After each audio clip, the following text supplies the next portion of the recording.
Assalamualaikum warahmatullahi wabarakatuh.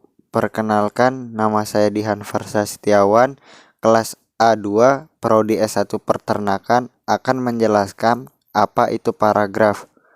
Paragraf dapat dikatakan sebagai suatu kumpulan pernyataan penulis sebagai suatu unit atau kesatuan dalam pengembangan persoalannya. Paragraf dapat pula diartikan sebagai kesatuan pikiran yang lebih tinggi atau lebih luas daripada kalimatnya. Syarat-syarat kalimat yang baik.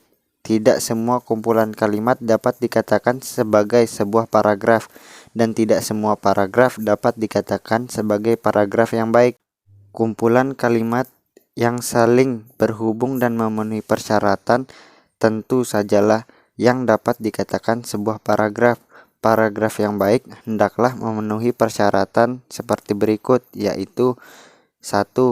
Kesatuan paragraf, 2. Kepaduan paragraf, 3. Kelengkapan dan ketuntasan, 4. Keruntunan, dan yang kelima, konsistensi sudut pandang. Paragraf hendaknya hanya memuat satu kalimat topik, dan setiap paragraf hendaknya memiliki unsur kelengkapan, yaitu memiliki beberapa kalimat penjelas yang berupa fakta-fakta atau contoh-contoh. Selain itu, kalimat yang membangun paragraf tersebut hendaknya benar-benar saling berhubungan secara lengkap. Syarat paragraf yang baik itu adalah sebagai berikut. 1. Kesatuan paragraf.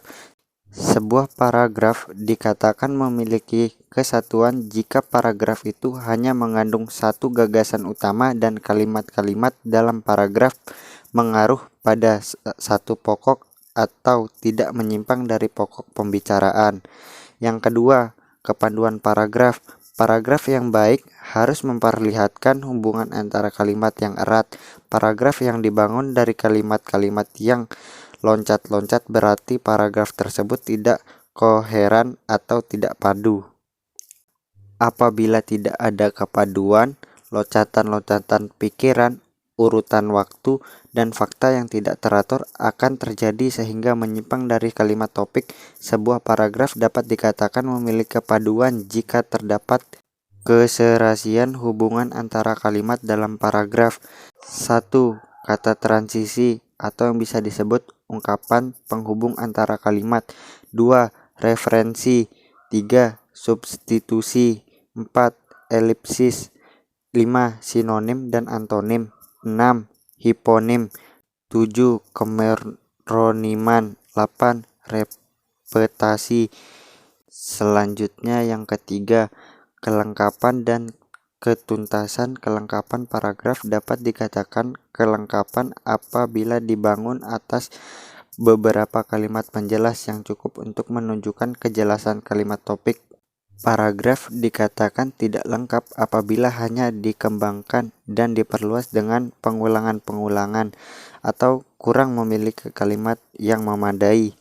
Dengan demikian, paragraf yang mengandung unsur kelengkapan selalu dibangun di atas beberapa kalimat, bukan satu atau dua kalimat. Paragraf yang hanya memiliki satu atau dua kalimat dapat membuat pembaca merasa kesulitan atau memahami makna detail dalam paragraf.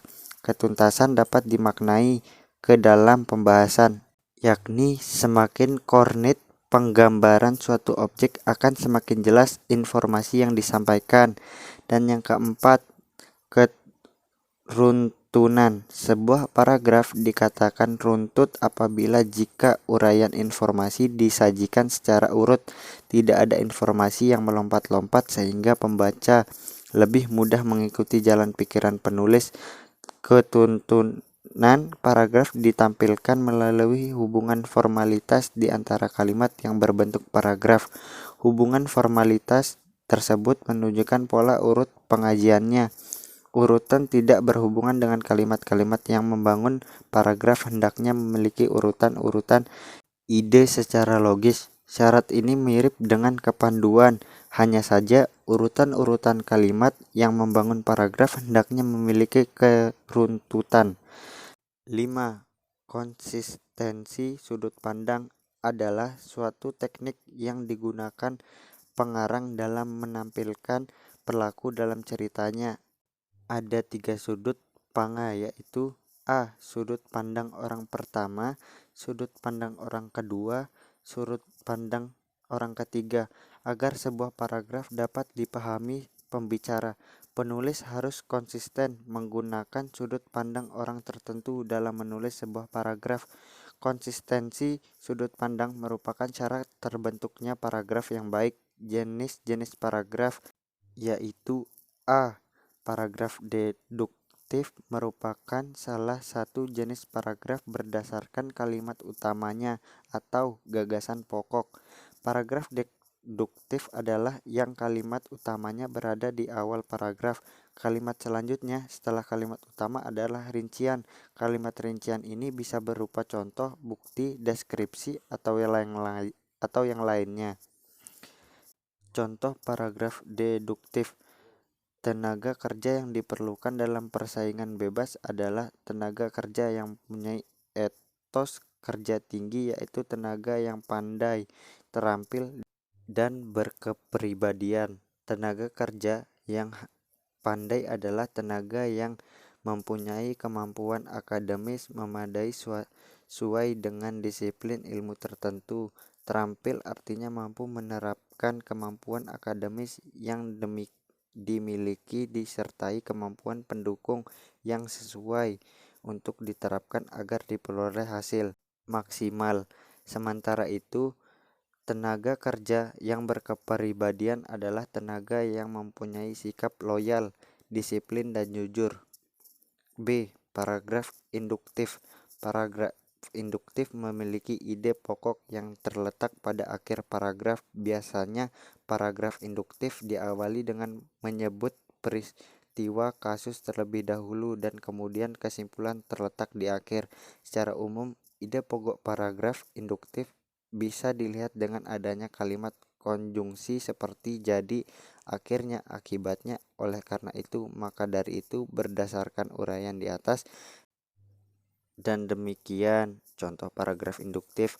Salju yang turun dari langit memberikan hiasan yang indah untuk bumi. Beberapa kota disulap dengan nuansa putih menghasilkan pemandangan cantik dan pemikat bagi penikmat keindahan. Hawa dinginnya semakin hari semakin menggigitkan kawasan-kawasan yang beriklim subtropis dan sedang ini. Inilah musim dingin yang terjadi di negeri matahari terbit. Dan yang C, paragraf campuran. Jenis paragraf campuran atau deduktif induktif memiliki ide pokok di awal dan di akhir paragraf. Meski memiliki dua kalimat topik, tapi bukan berarti ide pokoknya ada dua. Adanya dua kalimat topik itu hanya merupakan bentuk pengulangan gagasan utama untuk mempertegas informasi. Contoh paragraf kecampuran. Hasil peneliti mengungkapkan bahwa tingginya kolesterol merupakan faktor resiko yang paling besar yang menyebabkan seseorang terserang penyakit jantung koroner. Hampir 80% penderita jantung koroner di Eropa disebabkan kadar kolesterol dalam tubuh yang tinggi. Bahkan di Amerika, hampir 90% penderita jantung koroner disebabkan penderita makan makanan yang berkadar kolesterol tinggi. Begitu juga di Asia, sebagian besar penderita jantung koroner disebabkan oleh pola makan yang banyak mengandung kolesterol. Dengan demikian, kolesterol merupakan penyebab utama penyakit jantung koroner. D. Paragraf ineratif. Jenis paragraf ineratif merupakan paragraf yang memiliki ide pokok di tengah-tengah paragraf. Biasanya paragraf ini diawali dengan kalimat-kalimat penjelas terlebih dahulu, kemudian diikuti ide pokok yang dilanjutkan kembali dengan kalimat penjelas. Kalimat penjelas setelah ide pokok berfungsi untuk menguatkan atau mempertegas informasi. Contohnya paragraf ineratif. Gunung Sinabung di Sumatera Utara meletus. Belum reda letusan Gunung Sinabung, Gunung Kelut di Jawa Timur juga meletus. Selain gunung berapi yang meletus itu, banjir terjadi di beberapa daerah ibu kota Jakarta seperti tahun-tahun sebelumnya dilanda banjir. NTT yang sering mengalami kekeringan juga dilanda banjir. Indonesia sedang ditimpa banyak musibah dan bencana-bencana tersebut menelan korban, baik harta maupun jiwa. Padi di sawah-sawah yang siap panen menjadi gagal panen. Sayur mayur yang banyak ditanam dan dihasilkan di lereng-lereng gunung juga hancur sehingga harga di pasar menjadi melambung. Dan yang terakhir, paragraf menyebar. Jenis paragraf ini memiliki ide pokok yang menyebar dan tidak memiliki kalimat utama. Hal ini dikarenakan pikiran utama terletak pada seluruh paragraf atau tersirat pada kalimat-kalimatnya. Contoh paragraf menyebar: matahari belum tinggi benar, matahari tampak berkilau, bunga-bunga menjadi sangat indah diterpa matahari, tampak kupu-kupu dengan berbagai warna terbang di bunga, angin pun semilir terasa menyejukkan hati. Sekian dari saya, kurang lebihnya mohon maaf. Wassalamualaikum warahmatullahi wabarakatuh. Terima kasih.